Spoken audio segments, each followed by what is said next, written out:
Despite there not being an official word of an election coming soon provincially, the Premier did take a tone of campaigning for the PC party as he spoke about what his party has done so far to benefit Ontarians during the first portion of his presentation to the Chamber.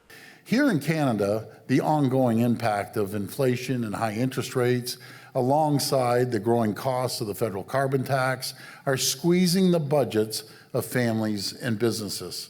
But despite these challenges, our government remains focused on continuing to rebuild Ontario's economy and creating the conditions and the environment for businesses to come here and grow and prosper.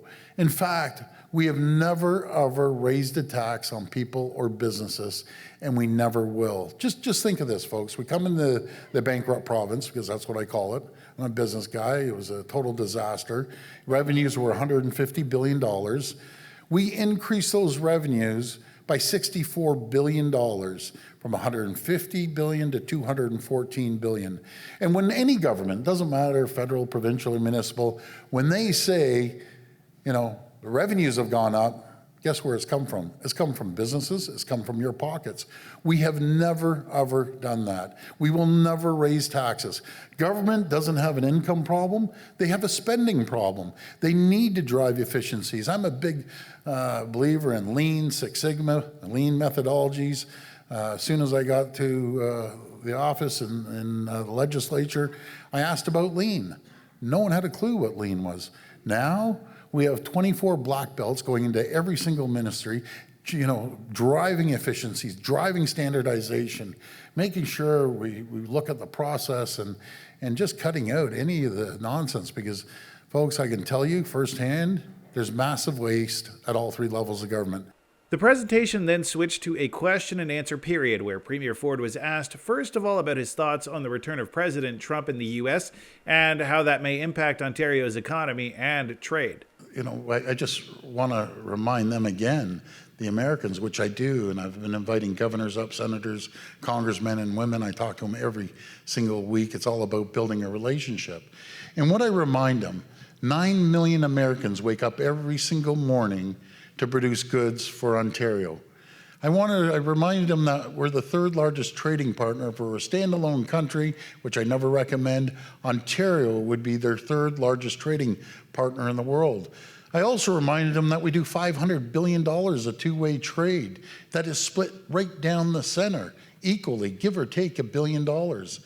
And I also reminded them 17 states, we're the #1 export destination, and I always say we're the #1 customer, and #2 to 11 states.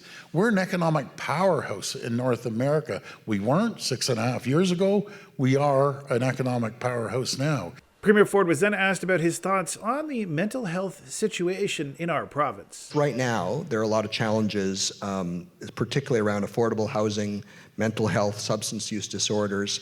How do you see working with municipalities in particular in the next few years in order to take an integrated approach to solving these problems? So we've put out over $700 million to help enabling housing for homeless. The best way to help someone, honestly, is get them shelter, get them a good paying job, get them back on their feet, get them a career, get involved in the Skills Development Fund, learning a trade that no one could ever take off you once they have a trade.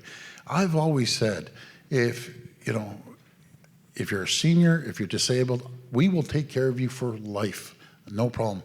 But if you're healthy, you get off your butts and you start working. There's 250,000 jobs available out there, and that's what we need to do. Thank you, that will pick our productivity up. Rather than them taking, they're giving and they're contributing back into the economy. So we're investing on mental health. I'm very passionate about that. We're investing over $4 billion in mental health. Matter of fact, we just came back from Joseph Brand Hospital announcing that we're putting a whole new addition for their mental health and addiction. The most important thing is helping people. We're very, very passionate. It's a record number of $4 billion going into mental health.